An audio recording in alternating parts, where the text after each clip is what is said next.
Assalamualaikum warahmatullahi wabarakatuh. Kali ini kita melanjutkan untuk materi kuliah perancangan pabrik bagian bab evaluasi ekonomi bagian kedua. Saya akan melanjutkan tentang materi evaluasi ekonomi, merupakan bagian kedua dari total keseluruhan. Ada 3 bagian untuk evaluasi ekonomi untuk mata kuliah perancangan pabrik kali ini.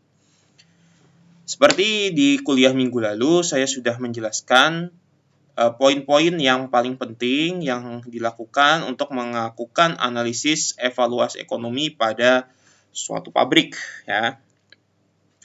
Ada 4 faktor biaya dan 2 faktor analisis.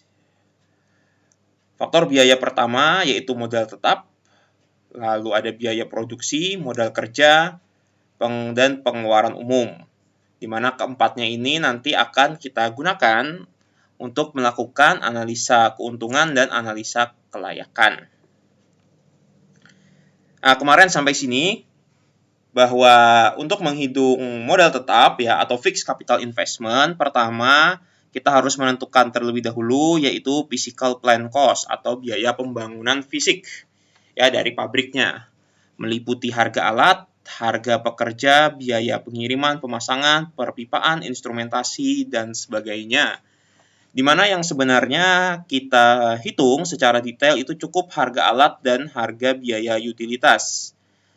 Yang lainnya itu kita bisa melakukan pendekatan dengan persentase. Ini bisa Anda perhatikan atau Anda buka-buka kembali di pertemuan minggu yang lalu. Oke, sampai sini berarti kita sudah mendapatkan physical plant cost ya, di mana itu adalah total dari biaya nomor 1 sampai 11 ini. Selanjutnya, setelah kita mendapatkan nilai PPC atau physical plant cost, kini masih ada beberapa biaya-biaya yang harus kita tambahkan sehingga nanti menjadi total fixed capital investment. Di mana selanjutnya adalah direct plant cost atau DPC. Itu adalah PPC ya, physical plant cost ditambah biaya EPC atau engineering, procurement, and construction. Di mana ini adalah biaya konsultannya. Jadi ini adalah orang yang mensupervisi kegiatan pembangunan fisik ya supaya ini sesuai dengan kriteria-kriteria engineering. Biayanya ini sekitar 18% dari PPC ya. Ini kita bisa ambil pendekatan ini. Sehingga atau nanti totalnya DPC itu adalah 1,18 kali dari PPC. Setelah DPC, ini nanti kita masih bisa mendapatkan atau kita masih harus mengeluarkan biaya lain. Yang pertama adalah biaya kontraktor fee ya, artinya biaya yang dikeluarkan untuk membayar kontraktor. Ya, jadi di suatu pembangunan pabrik itu ada yang namanya kontraktor, dan ada yang namanya konsultan. Konsultan itu adalah yang mengawasi, kontraktor itu adalah yang mengerjakan. Itu biasanya ada kontraktor fee sekitar 8-10%, kita ambil yang 8%. Dari DPC ya, dari DPC, lalu ada lagi biaya kontingensi atau kita sebutkan biaya tak terduga. Ini sekitar 10-25% dari DPC. Sehingga untuk mendapatkan fixed capital atau total biaya modal awal itu adalah dari PPC ya, physical plant cost, total biaya fisik yang ada 11 item itu, ditambahkan biaya EPC tadi sekitar 18%, PPC plus EPC itu adalah DPC atau direct plant cost, DPC ditambahkan kontraktor fee dan ditambahkan kontingensi, itu nanti total akan menjadi fixed capital. Sehingga fixed capital itu adalah DPC plus kontraktor fee plus kontingensi. Nah, ini kita simpan ya, bahwa kita sekarang sudah mendapatkan modal tetap. Nah, kita sudah mulai dapat menghitung modal tetap kita. Bagian kedua dari faktor biaya pada suatu perancangan pabrik itu adalah manufacturing cost ya, atau biaya operasional, manufaktur, biaya produksi. Biaya produksi ya, itu terdiri dari 3, ada direct manufacturing cost, biaya produksi langsung, indirect manufacturing cost, biaya produksi tak langsung, ada fixed manufacturing cost, biaya produksi tetap. Di mana DMC plus EMC plus FMC ini di total menjadi manufacturing cost. Atau manufacturing cost itu terdiri dari 3 biaya ini. Direct, indirect, dan fixed manufacturing cost. Oke, sebelum kita masuk untuk menghitung MC atau manufacturing cost, ada beberapa hal yang harus kita tetapkan ya. Pertama, waktu operasional pabrik. Ya, waktu operasional pabrik itu harus kita tetapkan terlebih dahulu. Karena ini nanti terkait dengan kapasitas dan juga waktu produksi. Satu hari dia bekerja berapa jam? 8 jam, 12 jam, atau 24 jam. Nah, ini kita tetapkan. Sehingga nanti kita juga harus melihat seminggu kerja berapa kali? Apakah 5 hari kerja, 6 hari kerja, atau 7 hari kerja, 24 jam terus-menerus? Lalu juga bila 24 jam berapa shift sistemnya? Sistem 2 shift, sistem 3 shift, sistem 4 shift. Nah, ini nanti kan kita juga akan melihat untuk mencapai kapasitas tersebut. Dalam 1 tahun, apakah 365 hari kerja, 330, atau berapa? Normalnya di suatu pabrik yang kita anggaplah pabrik itu bekerja 24 jam per hari, itu dalam 1 tahun itu bekerja sebanyak 330 hari kerja produktif. Sementara sisanya itu adalah kita pergunakan untuk waktu maintenance.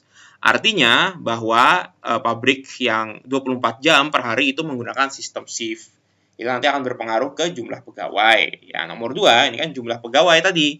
Mengikuti jumlah departemen atau jumlah jalur produksi. Nah, ini nanti akan dibahas juga mengenai bagaimana cara menghitung pegawai. Dan jumlah pegawai di tiap tingkat jabatan. Bahwa misalnya di satu line produksi itu ada operator, ada supervisor, ada manajer, lalu dari beberapa line itu nanti ada naik lagi ke departemen manager, lalu nanti sampai ke general manager, lalu sampai ke direktur, lalu sampai ke vice president, presiden, dan sebagainya. Nah, semua biaya yang kita hitung ya dalam manufacturing cost atau cost-cost yang lain nanti, itu basisnya adalah 1 tahun kerja. Ya, artinya kita semua perhitungan itu kita setahunkan. Ya, atau kita buat kira-kira pengeluarannya itu dalam 1 tahun itu berapa. Inilah yang harus kita sepakati terlebih dahulu sebelum kita mulai masuk untuk menghitung berapa nilai dari manufacturing cost. Yang pertama itu adalah direct manufacturing cost atau biaya produksi langsung. Yang pertama yang terpenting untuk biaya produksi langsung adalah raw material ya atau bahan baku. Ini termasuk di dalamnya yaitu bahan baku untuk produk utama dan juga bahan baku untuk utilitas. Misalnya kita membuat pabrik kertas, maka bahan bakunya misalnya pulp, bubur kertas atau kayu. Bahan baku untuk utilitas itu misalnya bahan kimia, alum, polimer, hidrazin, Na2SO3, tawas, dan sebagainya. Itu termasuk raw material. Ini Anda hitung. Ya, ini Anda hitung. Ini biasanya dihitung secara manual, artinya menyesuaikan dengan kondisi dan lokasi pabriknya. Yang harus Anda hitung juga secara detail atau secara manual itu adalah operating labor. Ini adalah total gaji karyawan selama 1 tahun untuk semua jenjang jabatan. Jadi mulai dari direktur utama, berapa gajinya? Misalnya 45 juta per bulan. Disetahunkan berapa? Direktur, totalkan berapa? Kepala bagian sekian, kepala seksi sekian. Ini kan per bulan nanti disetahunkan semuanya. Operator, staff, teknisi, analis, dan sebagainya. Sampai juga ke security dan tenaga kebersihan. Ini juga disesuaikan. Dan ini juga harus disesuaikan dengan upah minimum kota atau upah minimum provinsi di daerah tersebut. Artinya bahwa gaji terendah itu harus minimal adalah UMR dari pegawai tersebut. Ini nanti kan total per bulan 771 juta misalnya contohnya ini tambah 718 juta, makanya totalnya nanti disetahunkan. Berapa untuk gaji yang harus keluar. Lalu adalah supervisi, ini adalah biaya pengawasan. Biaya pengawasan ini sekitar 15% dari total biaya gaji. Artinya itu ada bukan hanya gaji, artinya ada juga biaya-biaya tambahan semacam tunjangan dan sebagainya. Kurang lebih 15%. Lalu ada maintenance, biaya perbaikan alat sekitar 6% dari fixed cost ya, dari harga atau dari modal tetap. Kita ambil kira-kira kecil saja 6% dari fixed cost. Ini biaya yang kita harus keluarkan untuk perbaikan alat setiap tahunnya. Berapa ini kan per tahun ya. Plant supplies ini biaya untuk pembelian spare part dari alat-alat ya. Biaya pembelian spare part atau suku cadang. Kira-kira 15% ya dari biaya maintenance. Jadi biaya maintenance berapa? 15%-nya itu kita alokasikan lagi untuk biaya pembelian alat. Royalti dan paten ini adalah biaya pembelian hak cipta atau paten. Misalnya kita membeli atau kita menciptakan pabrik dari produk yang sudah ada. Sehingga kita membeli royalti atau membeli nama, membeli merek, atau membeli metode. Nah, itu biasanya kita harus bayar. Bayarnya itu tergantung seberapa banyak penjualan ya. Makanya ini kira-kira 5% dari total penjualan. Jadi misalnya dalam 1 tahun itu kita mampu menjual banyak produk sehingga misalnya dalam 1 tahun kita dapat 1 miliar pendapatannya, maka 5%-nya ya itu atau sekitar 50 juta itu harus kita bayarkan sebagai royalti atau paten. Tapi bila kita memang produk itu murni dari hasil karya sendiri, maka royalti dan paten ini bisa saja tidak ada. Nah, sehingga untuk direct manufacturing cost atau biaya produksi langsung itu terdiri dari 6 komponen biaya. 2 yang kita hitung secara manual adalah biaya bahan baku, raw material, dan juga biaya penggajian karyawan. Sementara untuk supervisi itu adalah 15% dari gaji karyawan. Maintenance itu adalah 6% dari fixed cost ya. Di mana fixed cost kita ingat itu adalah PPC atau DPC plus kontraktor fee plus lain-lain sebagainya. Plant supplies 15% dari biaya maintenance, royalti dan paten itu kira-kira 5% dari sales atau penjualan. Sehingga di total biaya 1 sampai 6 itu adalah royalti dan biaya 1 sampai 6 itu adalah direct manufacturing cost. Bagian kedua dari manufacturing cost itu adalah indirect manufacturing cost. Indirect manufacturing cost ini adalah biaya tidak langsung yang harus kita keluarkan juga per tahun. Pertama adalah payroll overhead. Ini adalah biaya kredit untuk penggajian atau juga untuk membayar orang-orang yang mengatur payroll, yang mengatur penggajian karyawan. Pihak-pihak yang ikut mengatur penggajian karyawan, yang mengatur sistem penggajian, itu kita beri atau kita keluarkan biaya sekitar 15% dari total gaji operating labor ya. Laboratori, ini kita juga staff-staff laboratorium berkisar 10%. Plant overhead ini juga biaya kredit untuk orang-orang yang melakukan pemeliharaan alat. Nah, ini kira-kira 50% dari operating labor. Ya, pemeliharaan alat, melakukan inspeksi segala macam, ini 50%. Nah, payroll, laboratori, dan plant overhead ini bisa saja tidak berdasar persentase. Tapi bisa juga Anda hitung.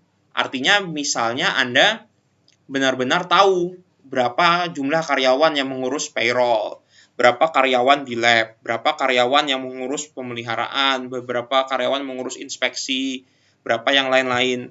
Kalau memang tahu sampai sedetail itu silahkan, artinya bisa dihitung per bagiannya. Kenapa ini masuk indirect manufacturing cost? Karena pihak-pihak ini tidak berkaitan langsung dengan produksi. Artinya ini pihak-pihak yang mensupport produksi. Seperti pihak payroll, pihak laboratori, atau pihak-pihak pemeliharaan. Sehingga ini kita ambil saja persentase dari total gaji karyawan yang berkaitan langsung. Lalu ada packaging and shipping. Ini biaya pengemasan, misalnya produknya butuh pengemasan dan juga biaya pengiriman. Kira-kira 3-5% dari sales. Ya, dari semakin banyak produk yang dijual, tentu semakin banyak pula biaya pengemasan dan biaya pengiriman yang harus kita tanggung. Ini sekitar 3%. Sehingga 4 bagian ini akan menjadi yang namanya indirect manufacturing cost, yaitu payroll overhead, laboratory, plant overhead, packaging, and shipping. Ini semua berbasis persentase. 4 biaya ini ditotal menjadi indirect manufacturing cost. Dan bagian terakhir dari manufacturing cost adalah fixed manufacturing cost atau biaya produksi tetap. Yang pertama adalah depresiasi ya, atau biaya penyusutan alat. Artinya alat yang kita beli itu nilainya itu akan semakin turun setiap tahun. Ya, artinya nilai alat, penyusutan alat itu akan semakin berkurang tiap tahun. Ini kita asumsikan dia berkurang 10% setiap tahun nilainya. Normalnya pabrik itu kita tinjau selama 10 tahun. Artinya per tahun itu kira-kira 10% dari fixed cost ya, dari modal tetap itu harus kita bayarkan ya. Harus kita siapkan dana kira-kira 10% ini untuk biaya penyusutan. Biaya mengantisipasi turunnya nilai barang. Yang kedua adalah property tax. Property tax ini biaya pajak peralatan dan aset-aset, termasuk biaya bangunan, pajak tanah, ya, artinya pajak-pajak barang fisik, ya, bukan pajak penjualan ya, pajak-pajak fisik seperti alat, aset, tanah, gedung dan sebagainya. Ini menyesuaikan kebijakan di negara atau daerah tersebut berapa atau tidak. Lalu ada insurance, biasa asuransi dari alatnya. Alat kita itu harus diasuransi.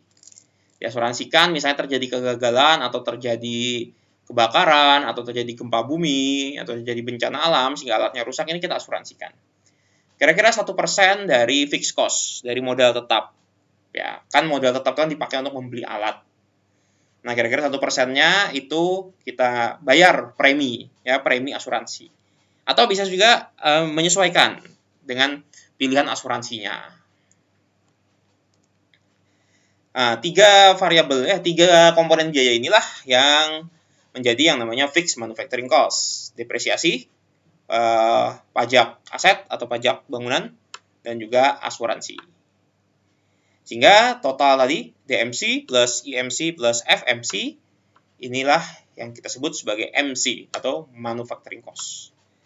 Sehingga sampai sini kita sudah mendapatkan 2 komponen biaya, yaitu fixed cost atau fixed capital investment dan juga manufacturing cost. Untuk selanjutnya nanti akan saya jelaskan tentang working capital, modal kerja, dan juga general expense, pengeluaran umum. Sekian dan terima kasih.